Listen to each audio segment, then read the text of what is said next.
Just see me as one of. I don't want to be a stranger. I'll be there for you as a son, as a brother, as a friend. I'll wait for you as you wait for me. Thanks.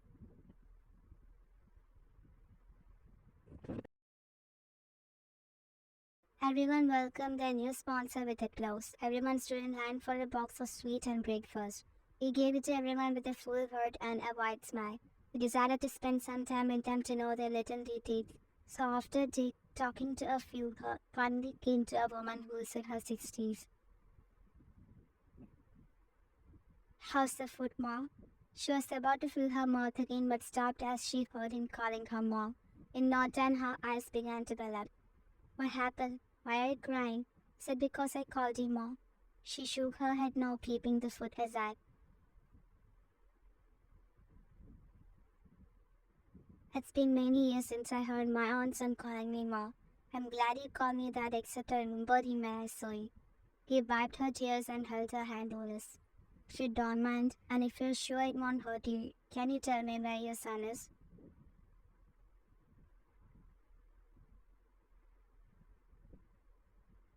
I don't know where he is. I don't even know if he is alive or dead. One morning when I woke up, he was nowhere to be seen. He left me alone without saying a word. I don't know what I did wrong. I don't know if he has any grudge against me. I wanted a lot looking for him, but he never came to see me. I came here and took shelter because of those memories with my son bothering me while living alone. I loved him a lot. Even after so many years, there's still a pain in my heart when I think about it. Even too much now is personal.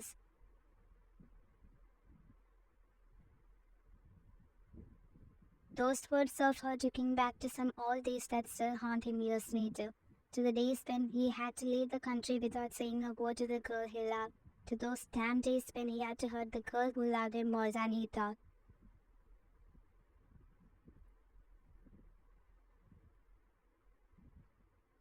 As her face flashed through his mind, his body began to tremble, and he got up and started walking forward. He tried to distract himself from those girls, and so his eyes went to the last packet of food on the table. He called the orphanage secretary to inquire about it.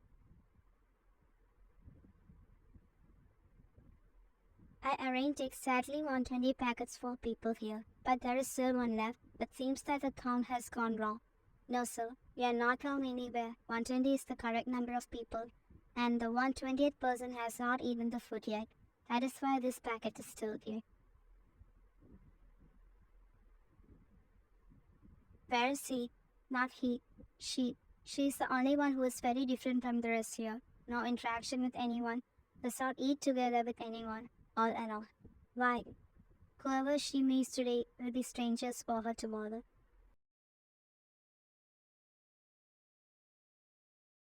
In fact, it's a blessing. We all worry about yesterday and live in fear of tomorrow.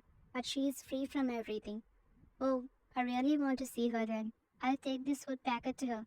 Just show me where.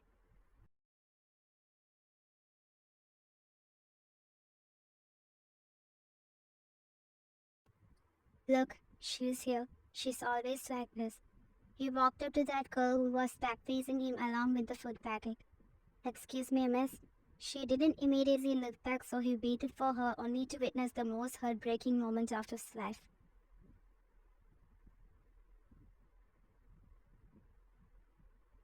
One, his heart fell out of those chambers and broke apart seeing you after so many years. That too in an orphanage. You know her, sir? He got flinched at his question and slowly looked back.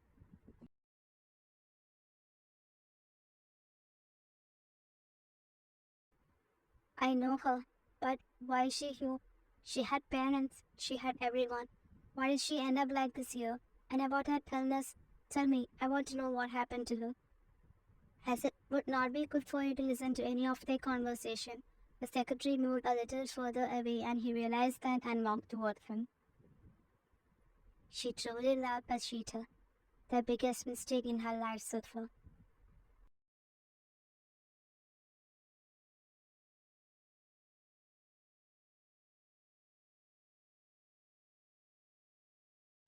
This is it. Beautiful. I can't take my eyes off. Thank you so much for showing me such a beautiful view. Fabi Shabova. I want to show you the whole world, but luckily I don't have the money, he said as he reached into both side pockets of his pants and took out only the clothes inside. You gave him a small punch on his chest and he did well, dramatizing in pain. I don't need to walk around the world like that. I just want to sit by a river and feel the wind with you. It's heaven for me. You can say all that, but do you know how much it hurts me not being able to give you any happiness? She wrapped her arms around his neck and tiptoed to reach his face. You gave a small peck on his lips before saying, "You are my happiness shower. Every moment you spare for me makes me happy. I don't expect anything more than that. I dread to think even one day without you. That much I love you." Jungkook is yours. Always will be yours. I can't even think of leaving you. I too love you, why? Do you know where the end of the sky is? You shook your head no. No, right? Likewise, I cannot tell you how much I love you. My heart for you is as wide as the endless. He caressed your cheeks before capturing your lips in his and he kissed him back.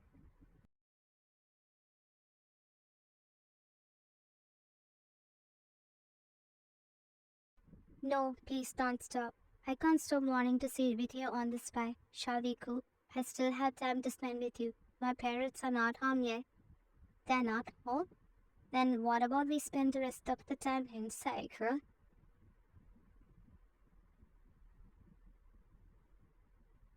You pervert. I don't want to get pregnant at such a young age and that too before marriage. But please, Shangulpa, I won't commit.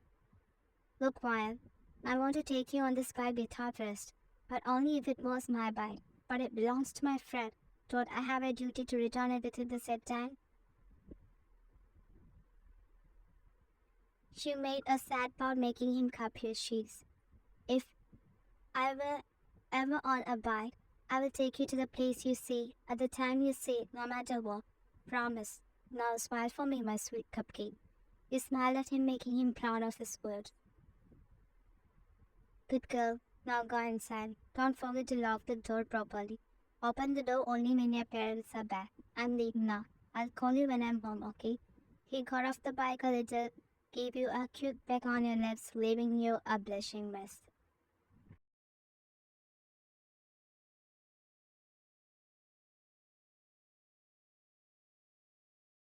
You have been waiting for his call for 3 hours now. Your parents are back and you had dinner but still didn't keep calling. You dialed in many times only to hear it switched off. Not even an hour will take him to return his friend's bike and go back home. It also started to scare you that something bad might happen to him. There is no way that you can step out of your house this time.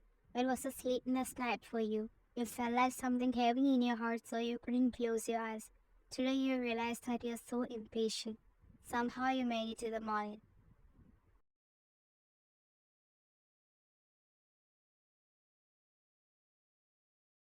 You walked into the classroom with a trembling body because you didn't see him anywhere on the way or where you usually meet.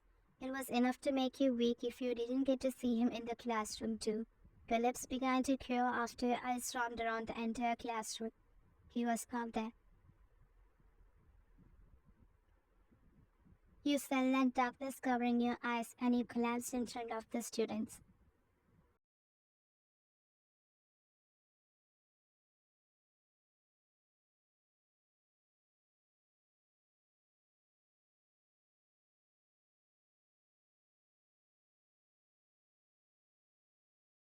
Your parents stopped you from going out and to college these 2 days because of your bad health. You're not taking food properly, not sleeping properly. What more, every breath you take in was out of rhythm. Now you can't breathe any normal, so you came directly to his house to know what's going on, and most importantly to know where is he. You plucked up all your courage and rang the bell, and who opened the door was his father. He's against your relationship with Shango, so you're not sure he'll open up to you where he is. What do you want? That question was in the same way how cold can a man talk. Uncle, I want to see Shao. Please, uncle, don't see me as an enemy. I want to see him. Can you call him? If he's in this house, can't see, I don't mind. But if he's not, that's not my problem either. That means he is not here? Why do you want to say it? He doesn't want to see you, that's why he left for London 2 days ago. You are not the most important thing in his life, and that's why he went looking for his life. He realized that if he continues here with you, he will not be able to fulfill his dreams. Your heart became still, like it doesn't matter if it beats anymore, as those words were halting the end of your world. Enough. This is the end. You realize the good. You do study and try to get a good job. Don't come here and bother me anymore. Now go away.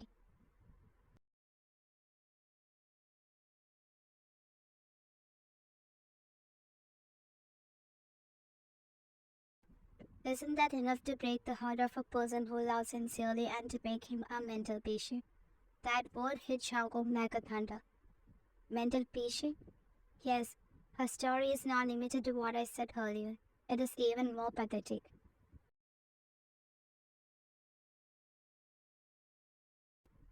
Shangong clenched his fist to get some courage to listen to what he's up to. His absence affected her to such an extent. She lost her control, abusive and crazy. She even started to harm herself, also others. When he went to find his life and happiness, she even lost her own life here. Her condition was so bad that they had no other option but to give her shock any time, and eventually she recovered, but today she has no memory of anything. Her parents committed suicide due to the emotional pain of what happened to her, and then she was left without anyone, and her relatives abandoned her and ended up coming here. Shango couldn't hold back and sat down on a nearby bed, and his eyes began to fill with tears as the realization began to eat him that he was none other than the cheater he had been talking about for so long. But remembering something, he immediately stood up from there. She is married, right?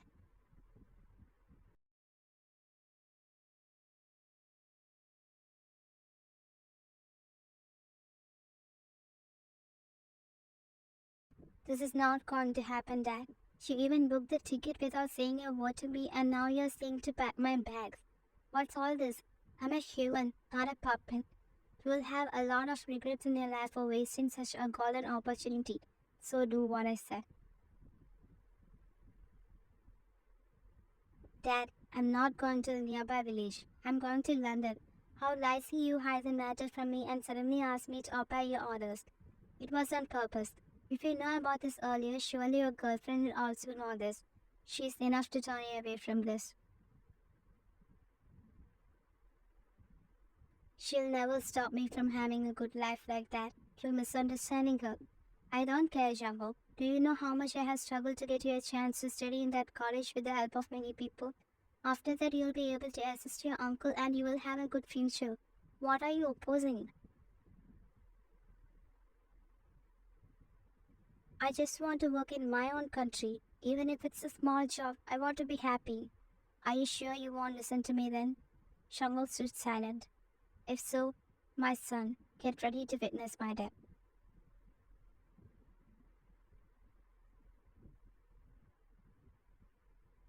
Saying that, he took out a bottle of pills, opened it and shoved it all into his mouth. Dad, please don't do this. What's wrong with you? Okay, I'll agree to this. I'll go to London. Mr. John calmed down and threw that bottle somewhere, and he spit out the entire pills in his mouth. Don't change this word. And don't even call her. Don't call her even if you call her. Remember that if I find out there is some connection between you two, she won't be here to stop me from taking these pills. He grabbed his phone forcefully and went out of the room.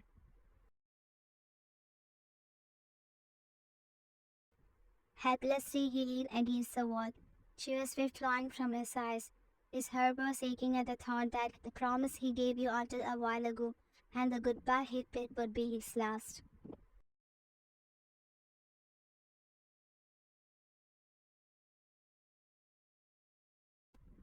Marriage?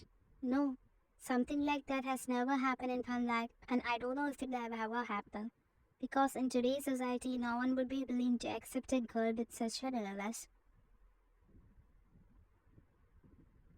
After hearing this, he doubted whether he was still alive or had a soul in his body because until today he had believed that she were married and even leading a family life. He also chose another life, all because of that one man, his father. He even showed him the proof, including your wedding photo. His plan was to make his father believe that he has completely moved on from you and then contact you again without making him suspicious. But after getting to know you married, he was so devastated and didn't stop to contact you again, thinking that a single phone call from him would be a disturbance for him. But he didn't know that without him you are losing yourself and holding on to his misconceptions. He too was trying to forget all this in another country. With his trembling hands, he wiped away the drops of sweat he had all over his face.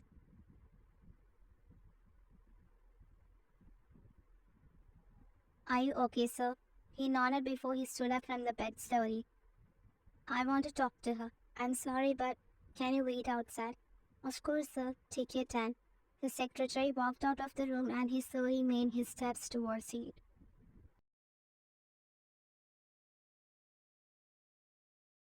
You haven't even touched the footpad at all this time. You were just staring at the wall in front of you. Mine. Just because you heard that voice, you looked again. There was no sign on your face that you had ever seen him anywhere in your life.